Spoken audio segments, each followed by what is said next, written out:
Have you ever had a full night's sleep, no illness, no major stress, and yet you still feel completely drained the next day? Well, you're not alone. What I've noticed is, both in my life and in coaching others, is that a lot of us are walking around mentally and emotionally exhausted, even when our physical health is fine. And the reasons for that might surprise you. See, when we think of tiredness, we usually think of physical things, lack of sleep, poor nutrition, too much caffeine. And yes, those matter, but there's another type of fatigue that's harder to spot, but it's just as real: attention fatigue. You're constantly being pulled in 10 different directions: notifications, messages, to-do lists, other people's needs, endless scrolling, and your brain is burning energy just to keep up.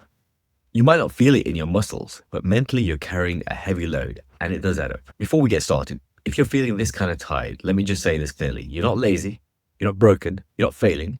You're just living in a world that's constantly demanding your attention and rarely gives it back. Your brain is wired for deep focus, rest, and rhythm, but most of us live with constant distraction, surface level stimulation, and the pressure to be on at all times. That gap, that mismatch, that's where exhaustion lives. There's a term from cognitive science called attention residue.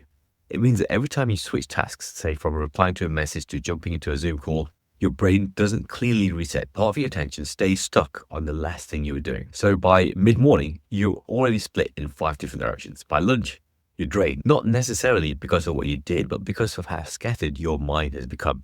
We weren't built for this kind of multitasking all day, every day. I remember a phase in my life where I felt constantly tired, no matter how much I slept. I tried to fix it with more coffee, more discipline, longer lists, until I realized it wasn't physical tiredness. I was just overstimulated and emotionally drained.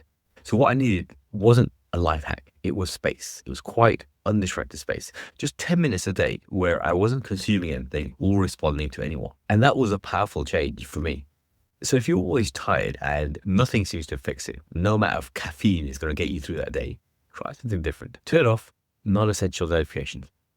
Block out 10 to 15 minutes a day for complete stillness. No phone, no podcast, no tasks. Do something repetitive and grounding. Go for a short walk. Do the dishes. Breathe deeply.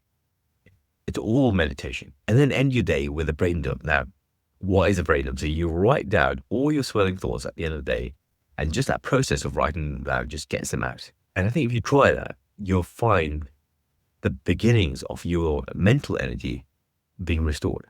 So it isn't about being productive.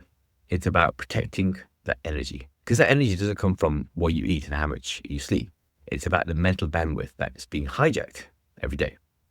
Because you're not meant to go full speed all the time. You're allowed to rest. You have to allow yourself to rest. You're allowed to protect your time and attention, even if it disappoints someone, especially if it comes back to help yourself. It's like what they say on the airplanes: you have to give the oxygen mask to yourself first before you can help others. Now, if you're always drained, if you're always tired, then how are you going to help those around you?